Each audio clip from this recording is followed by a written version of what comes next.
My son-in-law lifted my Christmas gift, frowned, then laughed. "I'm sorry," he said, loud enough for everyone to hear, "but this is trash." The room filled with awkward chuckles. I wasn't watching him anymore. I was watching my daughter, waiting for her to tell him he was wrong. She looked at the gift, then at me. And she laughed too. She never even asked what was inside the box.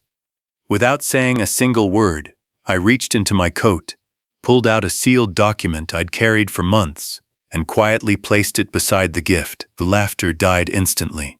My daughter stared at the envelope and whispered, "Dad, what did you just do?" I looked her in the eyes and said, "Something I was praying I'd never have to."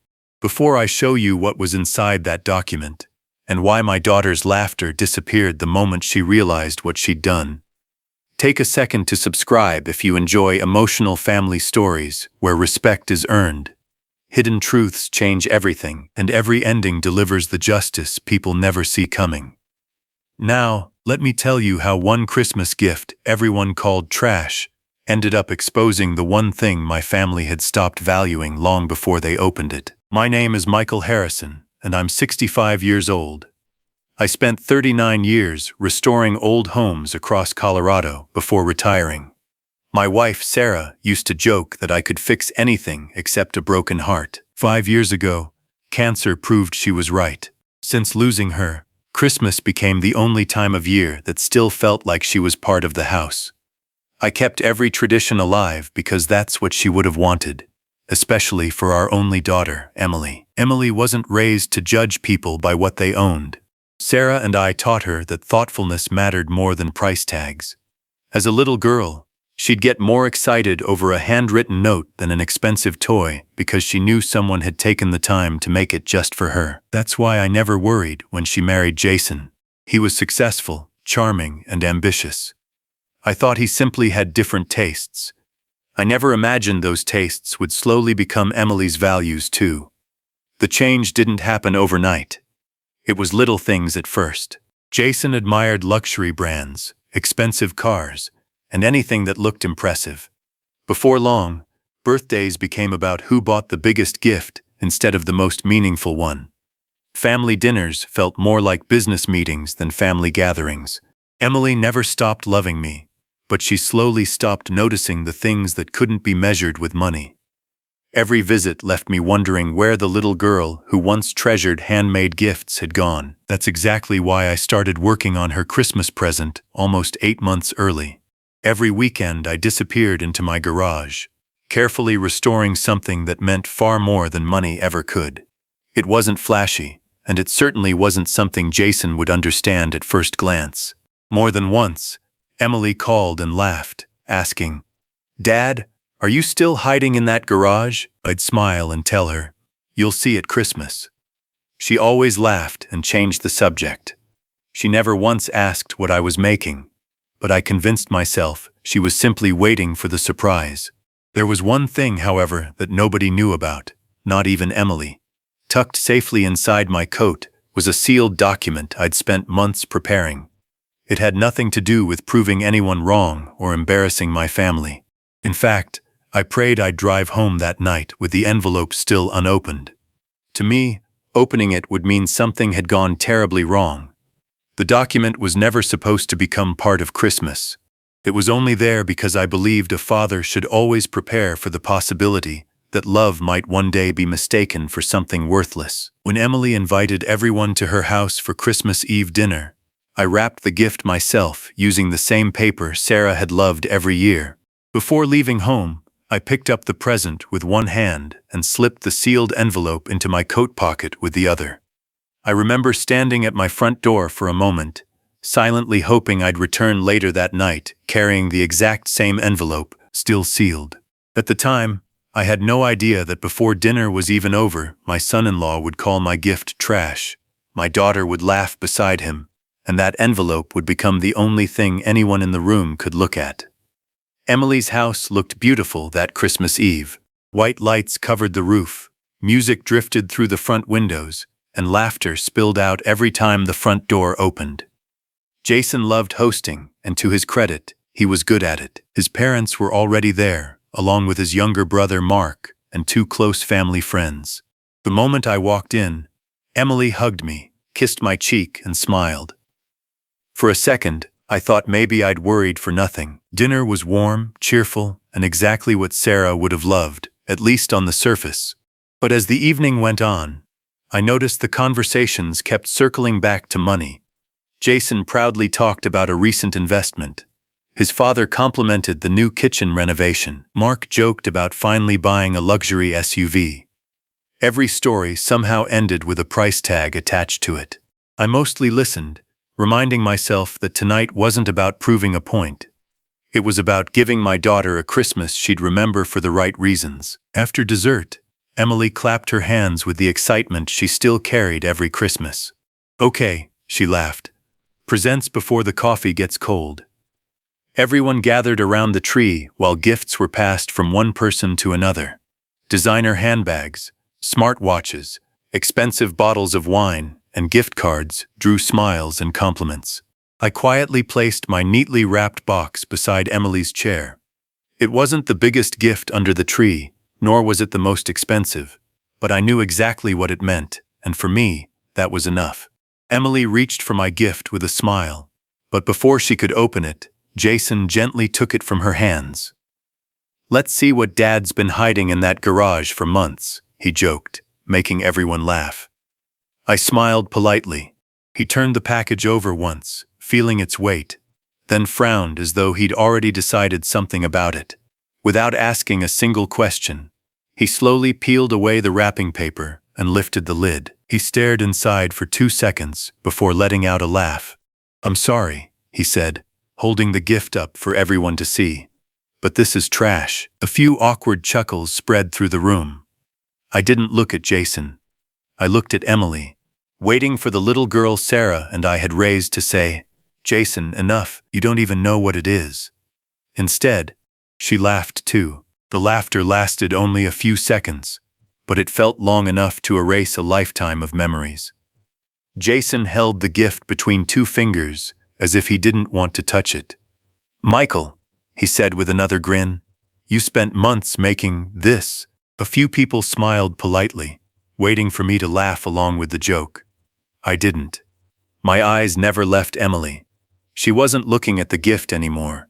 She was looking at everyone else, smiling because everyone else was smiling. I slowly reached over, took the gift back from Jason's hand, and brushed a small piece of wrapping paper off its corner. "Did either of you ask what it was?" I said quietly. Jason shrugged. "Do we really need to? It looks like something you found in an old garage." Emily let out a small nervous laugh and whispered, "Dad, Jason's just teasing." I nodded once. "Maybe." Then I looked around the room. "But none of you asked a single question before deciding what it was worth." The room grew noticeably quieter. Jason leaned back in his chair, trying to keep control of the moment. "All right," he said. "Explain it to us then." I could have. One sentence would have changed everything, but something stopped me. If I had to explain why a gift deserved respect before anyone even knew its story, then the problem wasn't the gift. It was the people judging it. Without another word, I slipped one hand inside my coat and slowly pulled out the sealed envelope. I placed it beside the unopened box with such care that even Jason's smile faded. Nobody spoke. Emily looked from the envelope to my face, then back again. "Dad," she said quietly, "what's in there?" I rested my hand on the envelope, but didn't open it. "I brought this hoping I'd never have to use it," I said. "If tonight had gone the way I prayed it would, I'd be driving home with it still sealed." Jason frowned. "Use it? What does that even mean?" I looked at him for a moment before answering. "It means the document inside was never meant to become part of Christmas. But sometimes one careless moment tells you more about people than years of polite conversations ever could." Emily's smile had completely disappeared now. She stepped closer and looked at the envelope as though she suddenly feared what it might contain. "Dad, are you angry?" she asked softly. I shook my head. "No." Then I looked directly into her eyes. "I'm disappointed that you laughed before you loved me enough to ask one simple question." I gently touched the unopened gift. "Dad, What's inside? No one in the room laughed after that. The silence became so heavy that even Jason seemed unsure of what to say next. He glanced at Emily, then back at me, forcing another smile. Michael, you're making this sound much bigger than it is. I looked down at the envelope, slowly broke the seal with my thumb, and quietly replied, No, Jason. You're only just beginning to realize how big it is. Every eye in the room followed my hands as I opened the envelope. No one reached for another present. No one touched their coffee. Even the Christmas music playing softly in the background suddenly felt out of place. Jason folded his arms, trying to look confident, but I noticed something had changed. The smile he'd been wearing all evening was gone. Emily stood frozen beside the tree, staring at the envelope as if she already regretted laughing but still had no idea why. I removed a single folded document and placed it on the table without sliding it toward anyone. Before any of you read this, I said calmly, I want to ask one question. No one answered. If Jason had opened that gift, looked at it, and simply asked, Michael, why is this important to you? Would tonight be different? The silence was immediate. Emily lowered her eyes. She knew the answer before anyone else did. One question could have changed the entire evening, but nobody had cared enough to ask it. Jason finally broke the silence with an uneasy laugh. Michael, if this is some kind of lesson, you've already made your point. I slowly shook my head. No, Jason. My point hasn't even started. I turned to Emily instead. Sweetheart, before anyone reads this document, I want you to answer honestly. She looked at me with tear-filled eyes. Do you even know what your Christmas gift is? Her lips parted, but no words came out. After a long pause, she quietly whispered, No. I nodded once. That's what hurts the most. Then I carefully opened the wooden box and lifted out the handcrafted keepsake resting inside.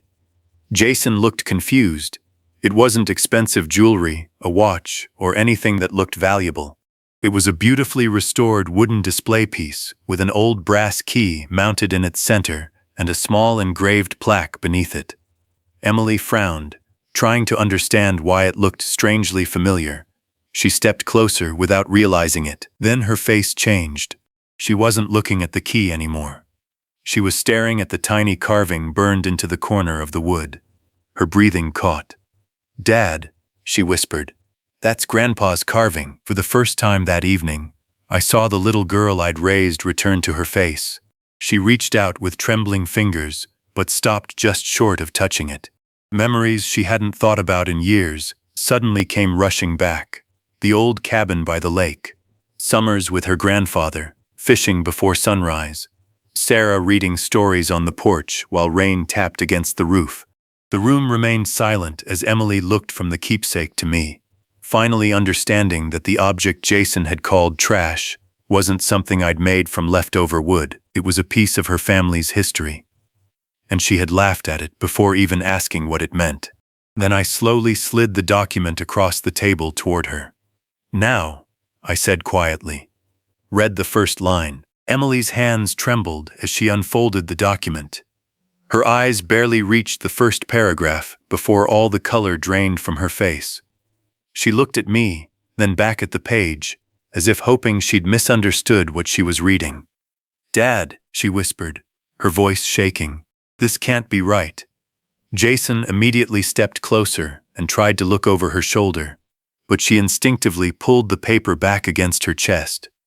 For the first time that evening, she didn't want anyone else reading it before she did. Jason frowned. Emily, what does it say? She swallowed hard but couldn't answer. I quietly broke the silence. Read the highlighted sentence. Her lips moved slowly over the words before she finally forced them out loud. The Harrison Lake cabin, together with the surrounding property, is to be transferred to my daughter, Emily Harrison. She stopped reading. The room went completely still. Even Jason's father lowered his coffee cup without making a sound. Jason stared at me in disbelief. The lake cabin? He asked quietly. I nodded. The same cabin your grandfather built with his own hands, I said to Emily. The place where your mother wanted future generations of this family to spend every Christmas. Emily's eyes immediately filled with tears. That cabin wasn't just another property. It was the last place where she still felt closest to both her mother and grandfather. Suddenly, the wooden keepsake beside the document made perfect sense. The brass key mounted inside wasn't decorative. It was the cabin's original front door key. Emily covered her mouth as another memory hit her. "Mom used to hide cookies in the kitchen," she whispered through tears. "Grandpa carved our heights into the hallway wall." She looked at the keepsake again, finally recognizing the wood itself. "Dad," she cried, "you used the old porch boards." I smiled sadly. "I saved them when I restored the cabin last spring. I thought giving you a piece of that place before handing you the keys would mean more than simply giving you another envelope." Jason slowly sat back down, unable to take his eyes off the document. The confidence he'd carried all evening had disappeared. "Michael," he said carefully, "why didn't you tell us what it was before?" I looked at him for a long moment before answering. "Because love shouldn't need a price tag before it's treated with respect." My voice remained calm, but every word landed heavily. If the first question anyone asks is, "How much is it worth?" then they've already missed its real value. Emily finally looked up at me, tears running freely down her face. "Dad, I didn't laugh because I hated your gift," her voice cracked. "I laughed because I trusted his opinion before trusting you." Those words hurt far more than the laughter itself, because they were true. Somewhere over the years, she'd stopped believing her father deserved the benefit of the doubt. She'd allowed someone else's judgment to become louder than 35 years of love. I carefully took the document back and folded it shut. "The cabin was never the real inheritance," I said quietly. Everyone looked at me, confused. I rested one hand on the keepsake and the other on the sealed papers. Tonight wasn't about deciding who deserved a piece of property. I paused, letting the silence settle over the room. Then I looked directly at my daughter and said, it was about discovering whether my daughter still recognized the value of something before she knew what it was worth. No one spoke for several long seconds. The only sound in the room was the soft crackling of the fireplace. Emily kept staring at the keepsake through blurred eyes, while Jason couldn't stop looking at the folded document in my hands. A few minutes earlier, he'd laughed at what he thought was a worthless piece of wood. Now he couldn't even bring himself to look at it. The entire room had shifted, but I wasn't finished yet. Jason cleared his throat and forced a weak smile. "Michael, we made a mistake. It happens. If we'd known the cabin was involved, none of us would have reacted like that." The moment those words left his mouth, I quietly shook my head. "Thank you, Jason." He looked confused. "For what?" I met his eyes and answered, "For proving exactly why I never told you." His forehead tightened. "What does that mean?" I looked around the room before speaking. "You just said, if we'd known." Think about those words. You didn't say you would have respected the gift because it came from family. You said you would have respected it because you finally learned it was valuable. Nobody interrupted. They all understood the difference. Emily suddenly broke down. "Dad, please stop." Tears streamed down her face as she wiped them away with trembling hands. "You're right." Her voice cracked. "I didn't defend you. I didn't even ask what you'd spent months working on. I just laughed because everyone else did." She covered her face, ashamed to even look at me. I became the person Mom spent my whole childhood teaching me not to become. The mention of Sarah hit the room like another wave of silence. Jason slowly looked at the framed family photograph sitting on the fireplace mantel. It had been taken nearly 15 years earlier at the lake cabin. Sarah stood in the middle with one arm around Emily and the other around me, all three of us laughing at something none of us could remember anymore. Jason stared at that picture for a long moment before lowering his eyes. For the first time all evening, he realized he hadn't insulted a gift. He had insulted a family's history. I carefully placed the keepsake back inside its box and folded the document into the envelope once again. Emily immediately looked up, panic replacing the sadness on her face. "Dad," she whispered, What are you doing? I sealed the envelope without answering. Her breathing became shallow. Please, don't. She took a step toward me. Don't put it away. I finally looked at her and spoke as calmly as I could. Sweetheart, I brought this document tonight because I believed you were ready to become the next guardian of our family's legacy. I rested my hand on the envelope. But a legacy isn't measured by property. It's measured by the judgment of the person trusted to protect it. I paused before adding the words that hurt me almost as much as they hurt her. And tonight, I don't know if you're ready. Emily's knees nearly gave way as she sank into the nearest chair, unable to hold back her tears. Jason opened his mouth to say something, but no words came. For the first time in years, neither money, nor confidence, nor charm could fix what had just been broken. And deep inside, I realized the hardest decision of my life was no longer whether to give my daughter the cabin, it was whether I could still trust her with everything it represented. I picked up my coat, slipped the envelope into the inside pocket, and reached for the gift box. Nobody tried to stop me. They simply watched as I walked toward the front door. Just as my hand touched the doorknob, I heard Emily's voice behind me. Dad, it wasn't loud. It wasn't desperate. It sounded exactly like it had when she was 6 years old and thought she'd disappointed me. I know I don't deserve to ask this, she said through tears. But please don't leave like this. I slowly turned around. Emily wasn't crying because of the cabin anymore. She wasn't looking at the envelope either. She was staring at the keepsake, as if seeing it for the very first time. I can't stop thinking about the moment I laughed, she whispered. Not because I lost something, but because I never even asked why you'd spent months making it. She shook her head, disgusted with herself. That little girl you raised would have asked 100 questions before anyone else touched it. Jason stepped forward, trying to repair the damage.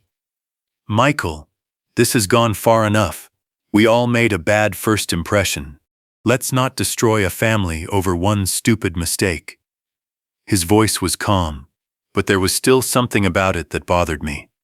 He kept calling it a mistake, as though everything could be erased with the right apology. Before I could answer, someone else spoke. Jason's mother quietly set her coffee cup down. No, she said. Everyone turned toward her. It wasn't one mistake. Jason frowned.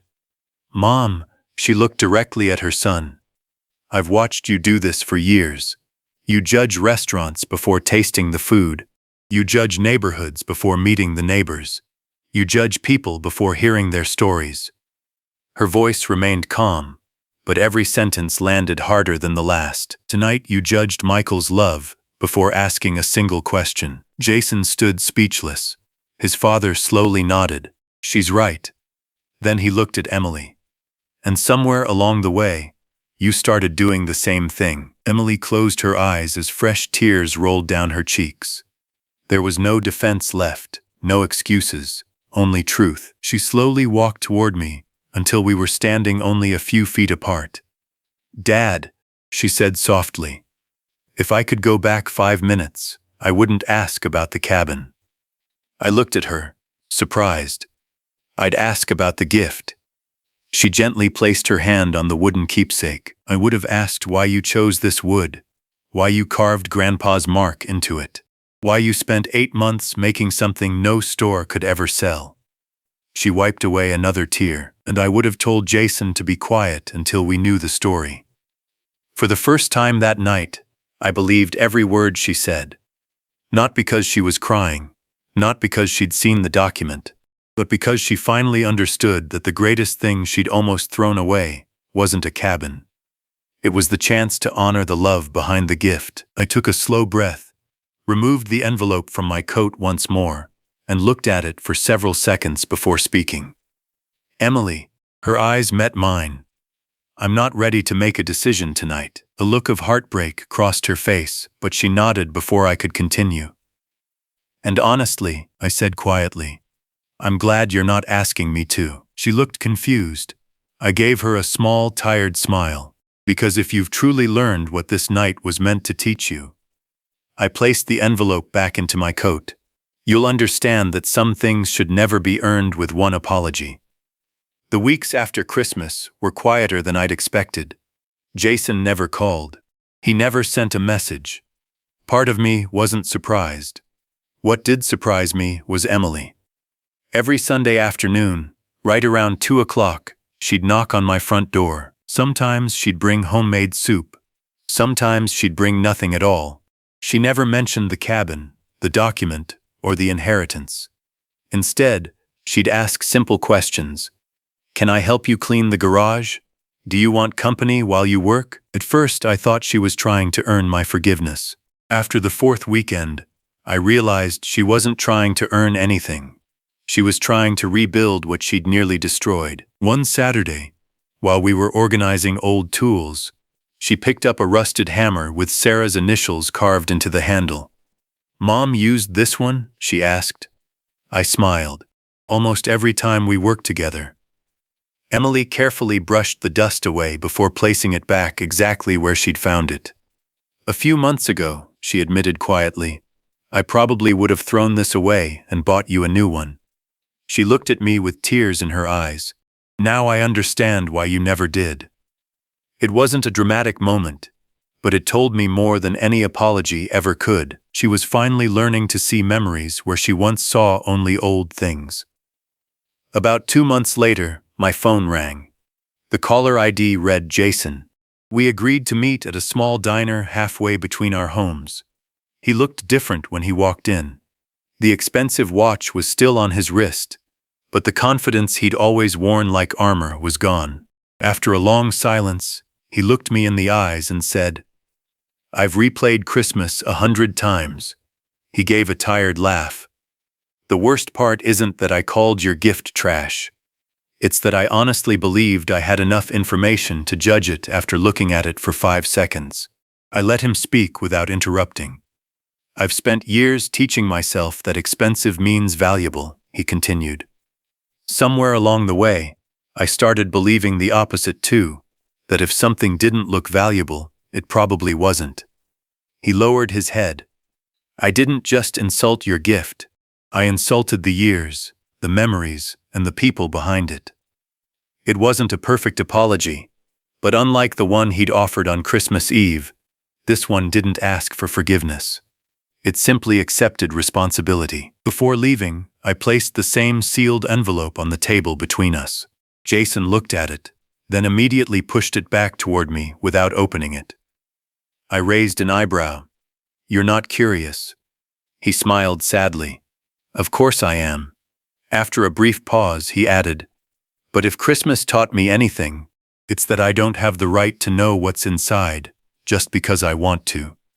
That single sentence told me something had genuinely changed. Months earlier, he would have reached for the document before I finished speaking. Now, for the first time, he respected a boundary without expecting a reward. As I drove home that afternoon, I realized the document had quietly accomplished something I never intended. It hadn't just exposed the weaknesses in my family. It had forced each of us to confront them. Emily was learning that love demanded attention before assumptions. Jason was learning that respect couldn't depend on appearances. And I was learning something just as difficult. Sometimes the people we love don't need another lecture. They need the opportunity to become better than the worst moment of their lives. Whether that opportunity would be enough was a decision Summer would soon answer. By the time summer arrived, nearly 6 months had passed since that Christmas. Emily still came every weekend. Some days we'd repaint an old fence. Other days we'd sit on the porch drinking coffee without saying much at all. What mattered wasn't what she did. It was what she never did. She never once asked about the cabin. She never mentioned the document.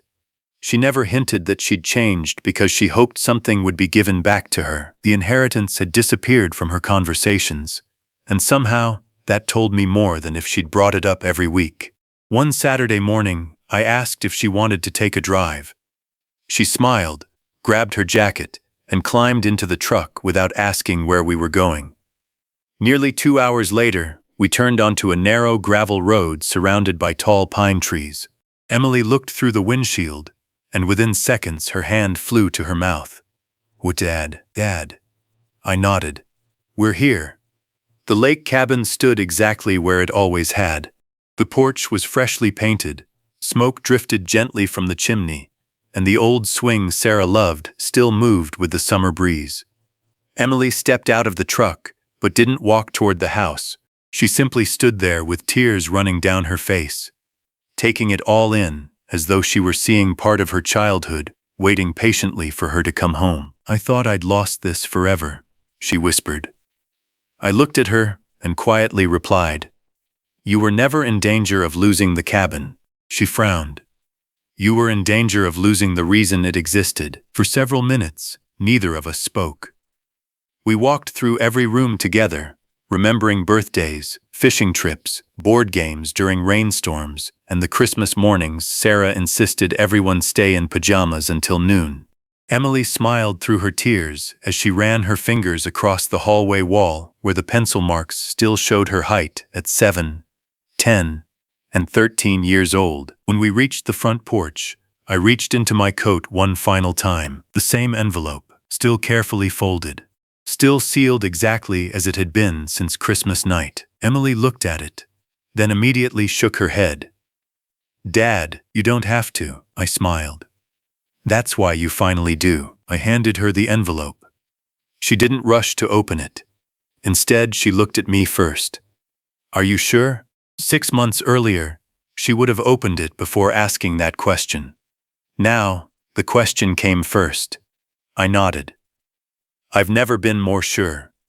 She carefully opened the envelope, read through the final pages, and then stopped at the signature line.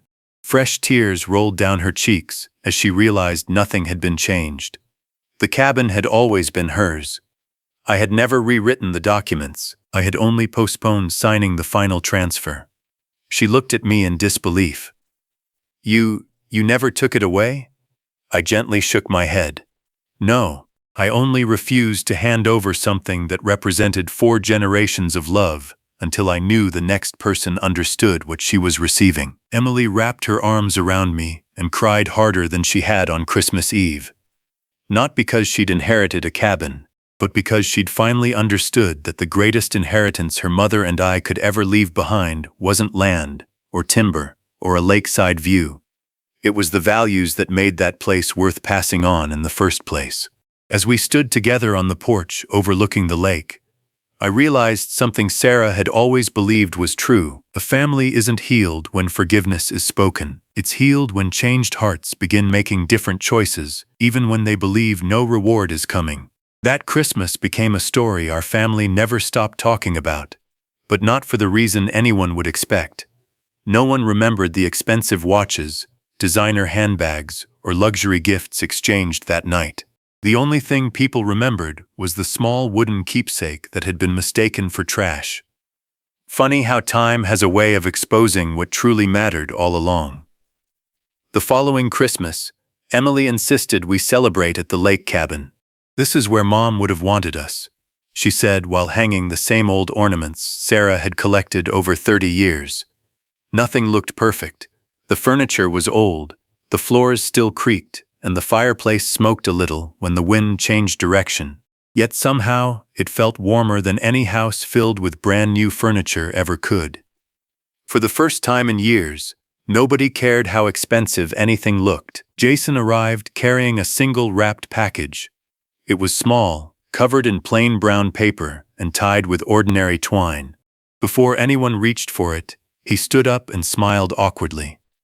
"Last Christmas," he said, "I judged a gift before I knew its story. I'm not making that mistake again." Then he placed the package in front of me without another word. Nobody laughed. Nobody guessed what was inside. Instead, everyone waited. I slowly untied the ribbon and opened the box.